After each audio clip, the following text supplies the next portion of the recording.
Viernes Verde entramos a nuestro segmento Un vistazo a la sostenibilidad, en donde vamos a abordar un reportaje que sale en la última o más reciente edición de Revista Vistazo denominado El costo de la desnutrición.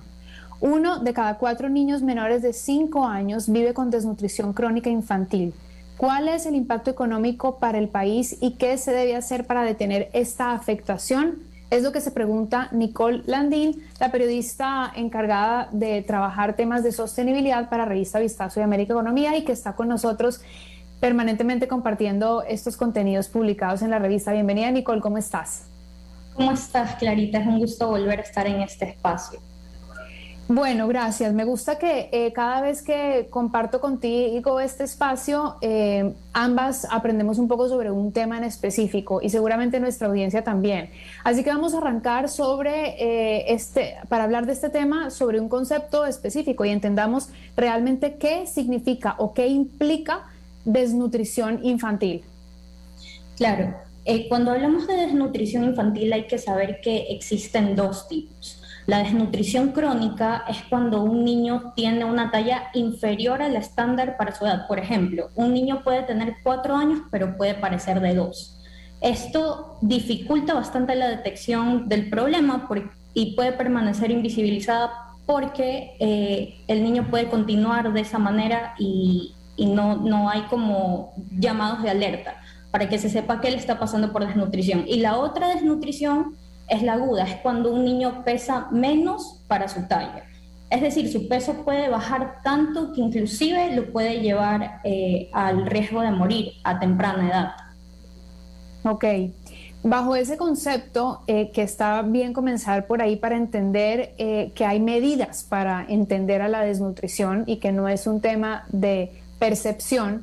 ¿Cuáles son los números de desnutrición en Ecuador hoy en día? De repente no sé si también tienes algún comparativo con América Latina, que de hecho se menciona algo en tu artículo.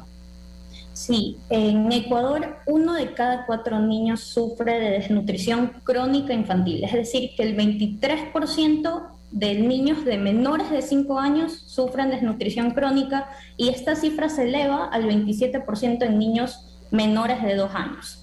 En cuanto a comparación con América Latina, en estas cifras que te acabo de mencionar convierten a Ecuador al país con mayor índice en la región después de Guatemala. Ok.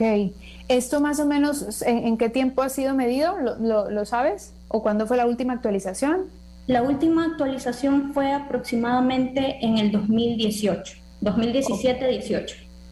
Bien, entendiendo entonces las cifras, entendiendo el concepto, hablemos también sobre cuáles son las consecuencias específicas que genera la desnutrición infantil. Sabemos que lo que le sucede a un niño entre los 0 y 5 años es fundamental. Sabemos que la nutrición entre los 0 y 3 años también lo es. Pero ¿cómo afecta el cuerpo y cómo afecta el cerebro del niño? Y sobre todo, ¿cómo un niño bien nutrido tiene un futuro distinto a un niño malnutrido? Claro, es importante para entender el impacto de la desnutrición crónica infantil, es importante mencionar que una vez que los doctores especialistas detectan este retraso en el crecimiento del niño, no hay marcha atrás. Por eso es que se habla muchísimo de la prevención, porque los niños con desnutrición infantil tienen mayor riesgo, entre todas las cosas, de sufrir infecciones estomacales, respiratorias. Por ende, corren este riesgo de morir a temprana edad, como te había mencionado. En cuanto a desarrollo, estos pequeños también están propensos a sufrir retrasos en el desarrollo motor, del lenguaje, y esto afecta sin duda su capacidad de aprendizaje en edad escolar. ¿Y qué conlleva esto? Porque todo es como una cadena, que ellos pierdan materias cuando están en el colegio, por ende haya deserción escolar, y a futuro, cuando sean adultos, tendrán obviamente menos posibilidades de acceder a un empleo estable y digno, porque no tienen estos conocimientos que los respaldan. En cuanto a las mujeres, por ejemplo, cuando son adultas, ellas tienen la mayor probabilidad de que sus niños también nazcan con un retraso en el crecimiento intrauterino. Entonces es como toda una cadena que viene desde el periodo de gestación. La desnutrición crónica infantil no solo debemos verla cuando ya está el problema en niños de 5 años o un poquito para adelante, sino que este problema viene desde que el niño está dentro de la barriga de la madre. Dentro de las historias que contaste, más adelante te preguntaré sobre un testimonio porque creo que va por ahí uno de ellos, pero cuéntanos un poco qué es lo que tú pudiste revisar en tu investigación sobre qué comen las familias del Ecuador que, por ejemplo, viven con un salario mínimo o menos. ¿Comen cuántas veces al día? ¿Acceso a qué tipo de alimentos tienen? No sé si pudiste indagar un poquito más por ahí.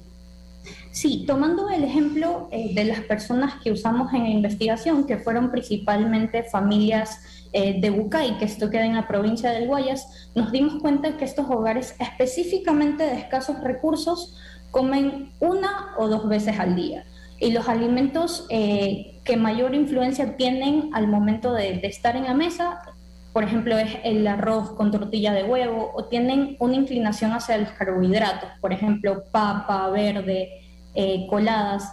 Y bueno, la razón principal, aparte de este escaso recurso económico que ellos tienen, porque no alcanzan un salario básico, también es porque muchas veces estas familias están conformadas por un núcleo grande. O sea, aparte de no tener un salario estable, estamos hablando de que estos $100 o 200 aproximadamente deben alcanzarlo para alimentar de 5 a 6 personas, incluyendo niños.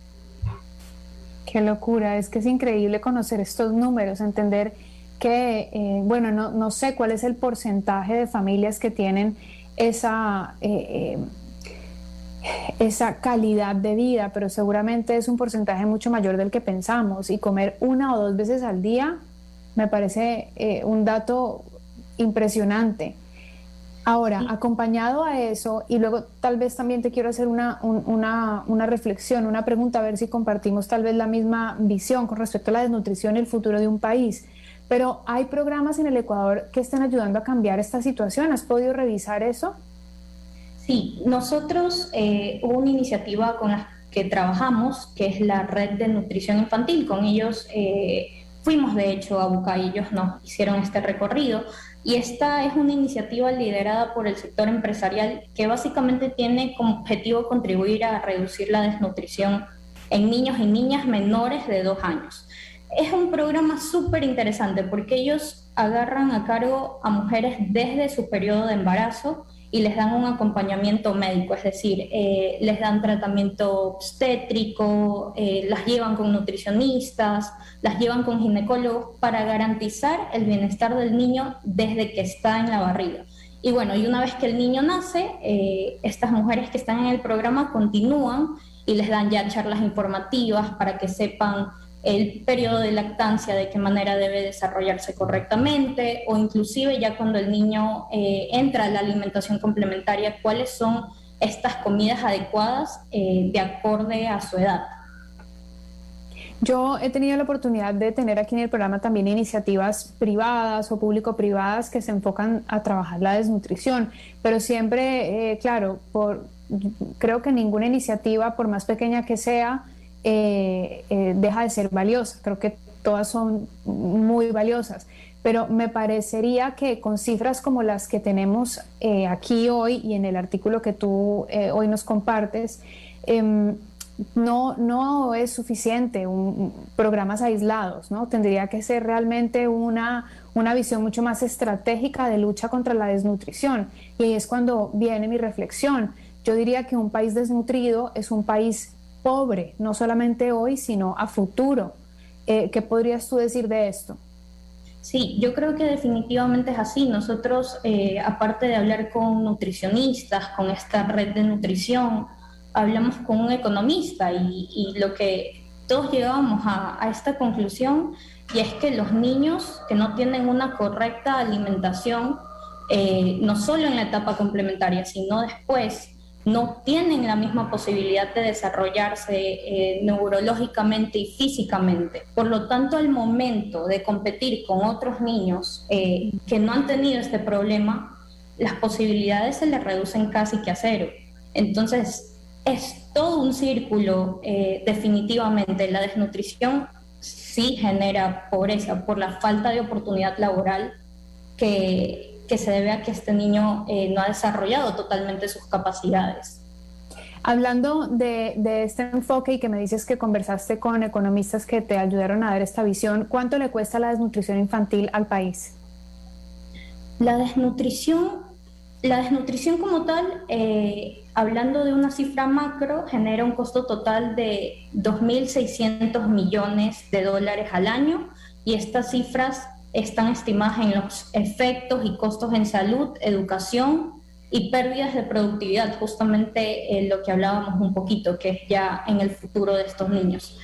Estas cifras son del Programa Mundial de Alimentos. Acá en Ecuador no tenemos una cifra específica de cuánto nos cuesta al país la desnutrición crónica infantil, pero los costos de mala alimentación, que quiere decir una alimentación ya sea deficiente, desequilibrada, por dietas pobres o tal vez excesivas, porque aquí también entra el caso de la obesidad, son costos superiores al 4% en el Producto Interno Bruto de acá de Ecuador. Ok. Me gustaría que nos pudieras compartir alguno de los testimonios de tu artículo, que justo lo tengo aquí al frente. No sé si nos quieres contar sobre algún caso que pueda ayudarnos a conocer la historia de vida más cerca de alguna de estas personas que viven y que son el ejemplo de muchas otras familias. Sí, sin duda. Creo que uno de los testimonios que más me marcó personalmente fue el de Angie. Ella tiene 29 años.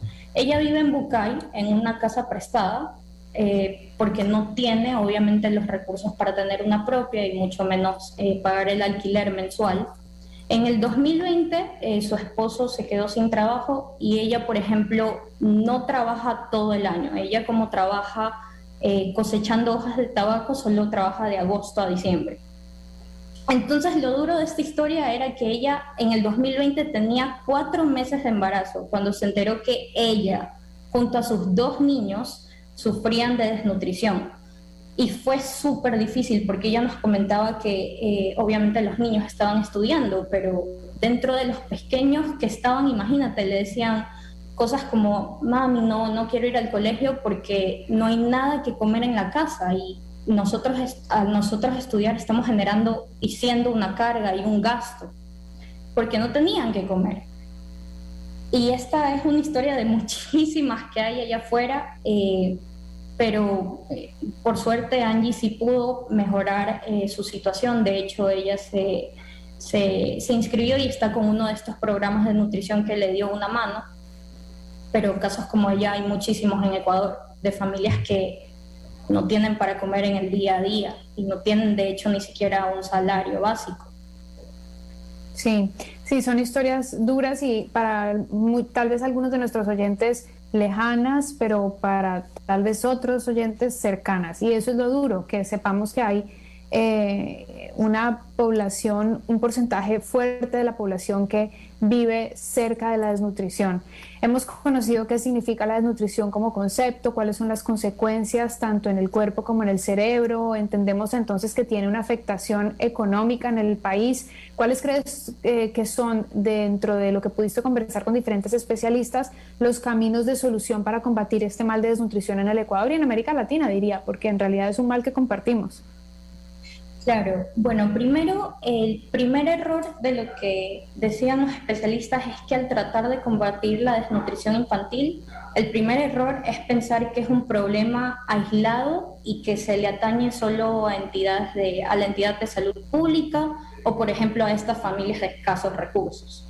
La desnutrición crónica infantil, para poder englobar una solución, hay que entender que es un problema de multicausalidad, donde influyen factores como inclusive desde el agua potable, educación, desigualdad, entornos insalubres o el propio desconocimiento.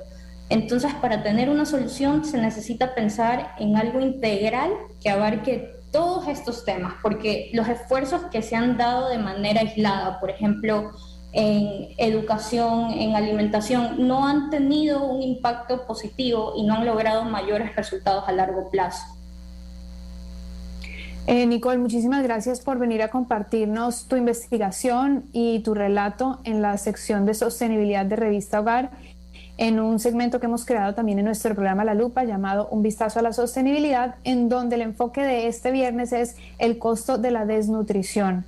Este tema y otros más están en la más reciente edición de Revista Vistazo, que se las estoy mostrando para quienes ven el programa y no solamente lo escuchan, y es la revista cuya portada se titula Ecuador, paraíso de las mafias. Esta es una edición que recién circuló ayer, ¿verdad, Nicole? Sí, ¿sí? Justamente ayer salió a circulación. Ok, perfecto. Vamos a estar entonces unos 15 días más en Percha. Perfecto. Este tema que hemos conversado hoy y otros más están invitados a verlos en la última edición de Revista Vistazo. Gracias, Nicole, por estar aquí. Hemos hablado con Nicole Landín, periodista de Revista Vistazo, y continuamos con nuestro programa. Te esperaremos en una nueva sección de Un Vistazo a la Sostenibilidad. Muchísimas gracias, Clarita. Nos vemos.